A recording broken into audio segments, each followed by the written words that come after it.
Travel sickness is a really worrying condition. It's scary for the sufferer because he or she, when they're thinking about going out in a car or a bus or a plane, they're so worried about the journey. They know how uncomfortable it is and how long after they've been sick it goes on for. And for the family, of course, the disruption is a very uncomfortable experience too. But what's causing it?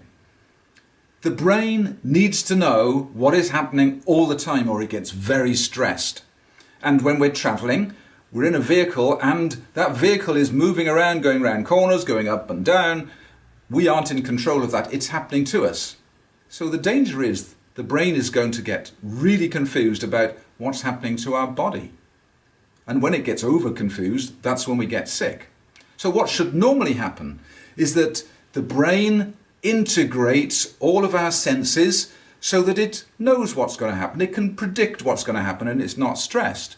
And to do that, it takes information from our balance organ, it's called the vestibular, because that reacts to whether we're going up and down, round and round, left and right, and it gives that information to the brain. We also have feelings through our body. It's called somatosensory. The body senses where it is through the feelings that get transmitted through all your limbs and muscles and joints. And the third one is the visual input. What you see when you're looking out of the window of the car or the plane. So those three inputs are critically important so that the brain can predict what's happening. But in many that struggle with various types of learning issue, the links between their balance organ, the vestibular, and their cerebellum, which creates those links, is itself not very well made. And it affects all sorts of learning inputs. So, if the vestibular links to the cerebellum aren't fully developed, the chances are your brain is going to be working harder to work out what's happening, so it's going to be a bit stressed. So that's one of them that might be out of action. But if you then sit in the back of the car, or you're inside a plane and you can't see out, you've got no visual input, you can't see the horizon so well.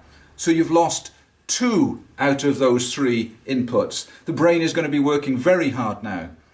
Then if you're on a comfortable chair in the back of a nice car or on a nice aeroplane seat, you've been cut off from feelings through your body. So your somatosensory feelings input to the brain isn't getting there either. So you've now got nothing telling the brain what is happening, and the brain gets very stressed. It can't work out what's happening next. Can you see why it's so easy to become travel sick, especially if you're missing that one vital component, the vestibular input? That triggers the others. If you sit in the front of the car, it's a bit different because you can see out of the window. You have that extra sensory input to your brain. So children who struggle, often it goes into adulthood as well, it's not because they're choosing to be travel sick, obviously not. But there is a neurological reason that causes them this dreadful discomfort. And it comes back to the cerebellum not having finished the job of integrating properly and fully all of those sensory inputs.